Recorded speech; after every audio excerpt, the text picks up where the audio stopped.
And he's a guy that's dripping in confidence, and you need to have that because you're going to take lumps. And if you guys didn't know it, it's not the easiest city in the world to play in, and they can be a little critical up there. So you're going to need all of that confidence and bravado after about 4 or 5 starts, and people start getting the bench dart signs ready. Broad picture, right? You played the game. You know what it means from week 1 to especially now coming into week 4. Cleveland, that defense just throttled Green Bay. Cincy's offense looks just distraught and discombobulated. What do you really learn from a team from week 1 right now coming into week 4? Well, both of those teams have obviously had some issues, and Cincinnati losing Joe Burrow was huge, but you try to figure out what they're made of. Are you able to bounce back from it and be able to kind of figure out what we have, recalibrate, and go find a way to have some success? And I think Cleveland, they obviously lost a tight one early on. They get beat up a little bit, and then all of a sudden... A little bit? Well, you beat up a lot of bit. Thank you. But then you get the running game going. You get Quinshon Judkins in there. You can lean in the run game. It's not going to be pretty for Cleveland, but they could probably find a way to win 6 or 7 games.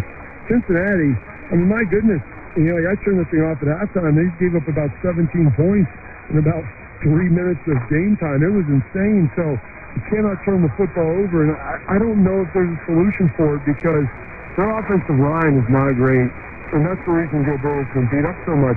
And so Browning's got the same issues that Burrow was. He's just not nearly as talented, and so that's going to be a tough road to hoe for Zach Taylor. Hey, before Amber calls me out on this one, I'm back on Daniel Jones Island. I'm sunbathing. I've got, I'm there with Jack Sparrow drinking rum right now. Am I wrong, or do I belong back on the island? Here's the thing. Sometimes guys need a fresh start in this league. I talked about Jackson Dart and how difficult it was to play in that market. Sometimes it's just not a fit. And I don't know if he was a fit for New York. That's just part of it. And I don't know if they really maybe supported him the way that they needed to, with personnel at times. But I had a friend of mine that played with him up there and said, guys, he's a great athlete and he throws a great ball. And he wasn't really surprised by this. This Indianapolis team has got some talent, and they're in a very, very winnable division. So, listen, you can hang out, man. I don't think you need to abandon the cause. Danny's getting it done for you, and I'm not wearing a Speedo, but look, man, I'm sunbathing. I'll go that route. Yeah, listen, you can get ready to get a little bit of that oil out. Get some of that oil out. You'll be good to go. Get those feet buried in the sand and get you a cooler because you'll be able to stay there for a while. As long as you don't have the farmer's tan that Pat McAfee had on game day this past weekend. It was brutal. Bobby Carpenter joined us here. Let me ask you this. Hold up. Amber, which would have been more concerning, the farmer's tan or if you didn't have a farmer's tan? You know what? That's a good point. That is actually a very fair point. Phone lines are open all of a sudden. Well, that's a great question. Bobby, who are you confident in the NFL team-wise right now? We've got 6 3-0 teams, 3 in each conference left. But you guys are talking about Daniel Jones. Indy's one of those teams. Are we confident? Indy, who do you actually feel like at this point, early on in the NFL season, is good? I think Indy can be a playoff team. I think the Chargers are really good. Love Jim Harbaugh or hate him. The guy wins. And he's really, really talented as a coach. He gets everybody pushing in the same direction. It's impressive with how he's able to operate, what he's able to do there. I also really like the Detroit Lions. Everybody wanted to bury them, after week 1, and then you watch them come out there like, holy smokes, this team's pretty darn good. That's a game of football. On the NFC, Eagles are good. I also think the Rams are good. Like, you've watched that game. I trust both of those teams. I trust the Buccaneers. Baker Mayfield has been really good since he's been down there. And I like Todd Bowles. They do a good job. I trust and I believe in them. 49ers have had a lot of injuries, and that's tough. And I'm still not ready to give up on the Chiefs yet. I think that they'll find a way to kind of figure this thing out. But, there's an old saying, it's getting late early, and it's starting to get late for the Chiefs if they don't get this thing rolling. Thanks, Bobby. We really appreciate it. Hey, my pleasure. Coming up next here on Amber and Ian, we switch gears for a moment because fall is upon us, and there's going to be a like crisp in the air soon. And on Unsportsmanlike, they got into a soup debate this morning. So we need to bring back to the evening slot here at ESPN Radio. That's headed your way next. Hi, this is Devin Cohen. Join us Wednesday, 6 a.m. Eastern for Unsportsmanlike. The Giants have named Jackson Dart the starter. What does that mean for his future, the future of their head coach, Brian Daboll, and what's next for Russell Wilson? We'll discuss Wednesday, 6 a.m. Eastern, Unsportsmanlike, ESPN Radio, ESPN2, and ESPNU.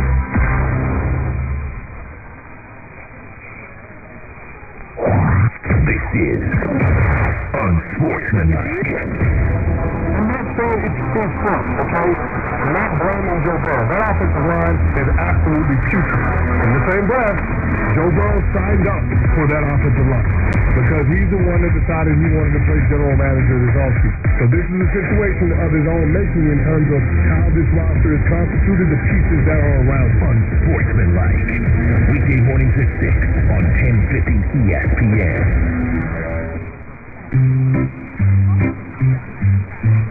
1877 cars for kids.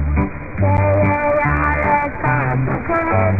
1877 cars for kids. Donate your car today. 1877 cars for kids. kHz cars for kids. 1877 cars for kids. Donate your car today. Ready to get rid of that old car? Donate it to Cars for Kids.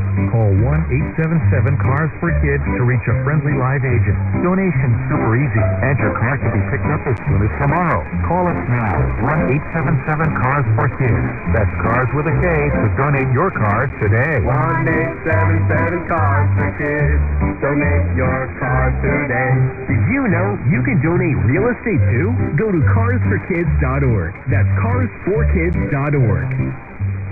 There's nothing the voice in our head obsesses over like our health.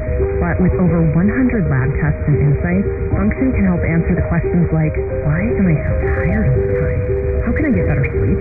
My friend was telling me about magnesium. How do I even know if my heart is healthy? I just time to up my cardio. And how would I find out? It's time to get some blood work done. A Function membership gives you a comprehensive health check with results tracked over time. Find out what you're made of at functionhealth.com. We are proud to serve our country, to serve our local community, to wear the uniform, to be a soldier, to serve abroad, run and wear duty cause. We are ready to stand with our brothers and sisters to defend, to serve, to fight. We are always ready, we are always there. We are the New York Army National Guard, sponsored by the New York Army National Guard.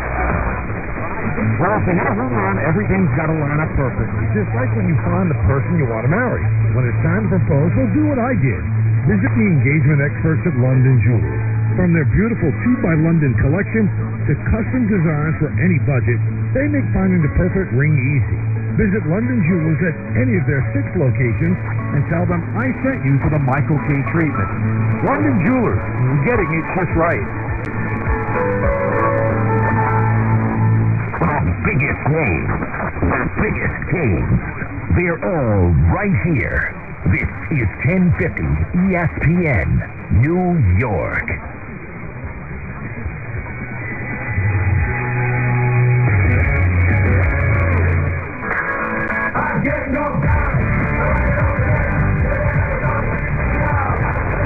My radio this morning. We have a morning show here at ESPN Radio, 6 to 10 a.m. Eastern, called Unsportsmanlike. And all sorts of stuff comes up on that show.